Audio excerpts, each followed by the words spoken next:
নমস্কার বন্ধুরা, কেমন আছো? আশা করি খুব ভালো আছো। তো বন্ধুরা, তোমরা কি লাউ কাটার পর খোসাটা ফেলে দাও? যদি ফেলে দিয়ে থাকো, আজ থেকে একদম ফেলো না। এই খোসা দিয়ে অসাধারণ কিছু রেসিপি করা যায়। তার মধ্যে একটা হচ্ছে লাউয়ের খোসা ভাজা। তো চলো তাহলে আজকে শুরু করে দেওয়া যাক। তো দেখো, আমি একটা কড়ার মধ্যে বেশ কিছুটা সাদা তেল নিয়ে নিয়েছি। এবার তার মধ্যে কেটে ধুয়ে রাখা লাউয়ের খোসাগুলোকে জল ঝরতে দিয়ে দিয়েছি। তোমরা চাইলে এটা হালকা ভাপিয়ে নিতে পারো, আমি আজকে আর ভাপাচ্ছি না। তো দেখো, একটু পাতলা করে কেটেছি, তো তাই জন্য ভাপানোর কোনো দরকার নেই। তেলের মধ্যে দিয়ে দিচ্ছি গোটা সর্ষে ফোড়ন।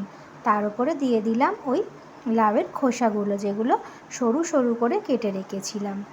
আর তোমরা চেষ্টা করবে একদম সরু সরু করে কাটতে, তাহলে কি বলো তো, তাড়াতাড়ি ওটা নরমও হয়ে যাবে আর ভাজাটাও হয়ে যাবে। তো দেখো, খোসাগুলো সবটা তো দিয়ে দিলাম সুন্দর করে। এবারে ভালো করে নাড়াচাড়া করতে হবে। নাড়াচাড়া করে ওই সর্ষের যে ফোড়নটা দিয়েছি তার সঙ্গে মিশিয়ে নিতে হবে। এবারে দেখো বন্ধুরা, যেহেতু খোসাটা গলতে একটু সময় নেবে, তার জন্য আগেই আমি দিয়ে দিচ্ছি একটু নুন, আর দিয়ে দেবো একটু হলুদ গুঁড়ো, আর দিয়ে দেবো সামান্য পরিমাণ লঙ্কা গুঁড়ো। লঙ্কা গুঁড়োটা খুব অল্পই দিও বন্ধুরা, কারণ লঙ্কার গুঁড়ো বেশি দিলে খুব ঝাল ঝাল হয়ে গেলে এটা না ভালো লাগবে না। তো দেখো, দিয়ে ভালো করে মশলাগুলো একটু তেলের সাথে আর ওই খোসাগুলোর সাথে মিশিয়ে দিচ্ছি। তো মিশিয়ে ভালো করে একটু নাড়াচাড়া করে ভাজতে হবে, আর যাতে তাড়াতাড়ি গলে যায় তার জন্য আমি একটু চাপা দিয়ে দিচ্ছি। একটু চাপা দিয়ে হতে দেবো। তারপর চাপাটা খুলে দেখবো, দেখো কতটা নরম হয়ে গেছে। দেখেই তোমরা বুঝতে পারছো কালারটা কিন্তু একটু চেঞ্জও হয়ে গেছে। তো আবারও ভালো করে নাড়াচাড়া করে নেব। দেখো, ভাজাটা খুব সুন্দর হয়ে গেছে। এবারে আমাদের কি করতে হবে, তেল থেকে ছেঁকে আমাদের সব এগুলো খোসাগুলোকে তুলে নিতে হবে। যতটা পারবো তেলটাকে চেপে নেবো, কারণ বেশি তেল সমেত উঠলে না ভালো লাগবে না।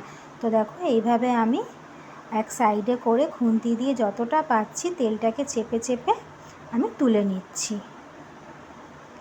তো দেখো, তোমরা চাইলে শুধু এই খোসা ভাজাটাও খেতে পারো, বা এর মধ্যে নিম পাতাও দিতে পারো, তাহলে তিতো হবে।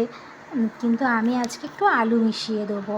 তো দেখো, তার জন্য ওই যে বাকি তেলটা ছিল তার মধ্যে একটা শুকনো লঙ্কাকে একটু ছোট ছোট করে কেটে দিলাম।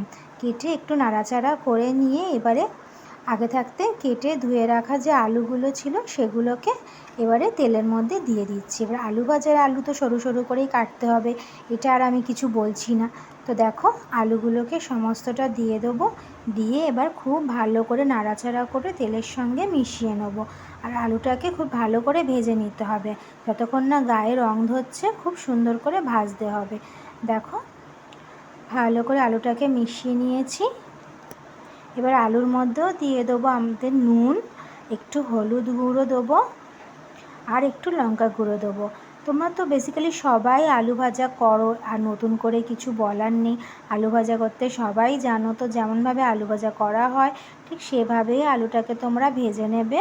ভালো করে সুন্দর গায়ে রং আসা পর্যন্ত ভেজে নিতে হবে।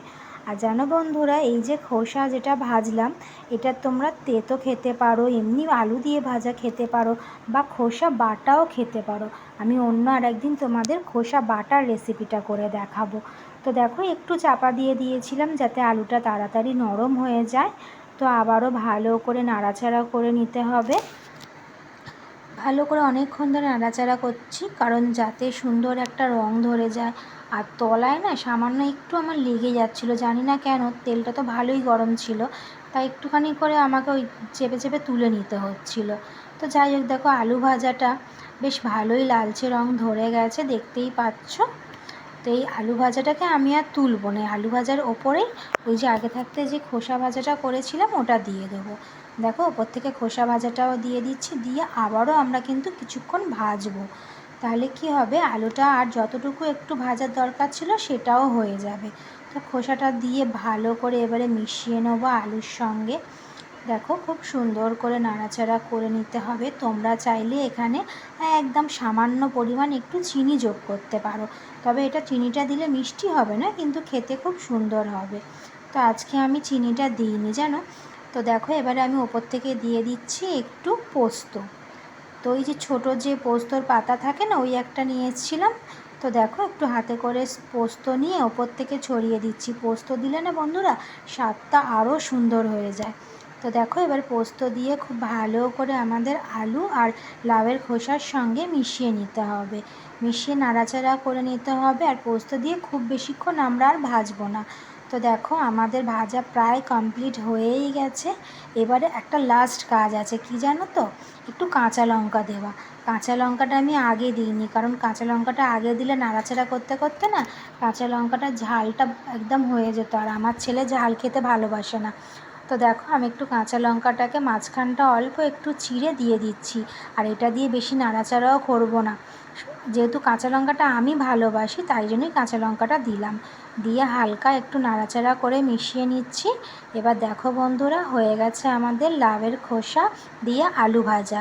তো তোমাদের কেমন লাগলো আমাকে কিন্তু অবশ্যই জানাবে। আর তোমরা কে কে ঠিক এইভাবেই লাউয়ের খোসা ভাজা করে খাও সেটাও আমাকে জানিও কিন্তু। আর তোমাদের যদি অন্য কোনো পদ জানা থাকে লাউয়ের খোসা দিয়ে আমাকে বলো, তাহলে আমি সেটাও ট্রাই করব। তো তোমরা আমার পাশে থেকো বন্ধুরা, আমি জানি তোমরা সবসময় আমার পাশে থাকো। আবারও বলছি আমার পাশে থেকো, আমার চ্যানেলটা সাবস্ক্রাইব করো। তো আজকের মতো টাটা বন্ধুরা।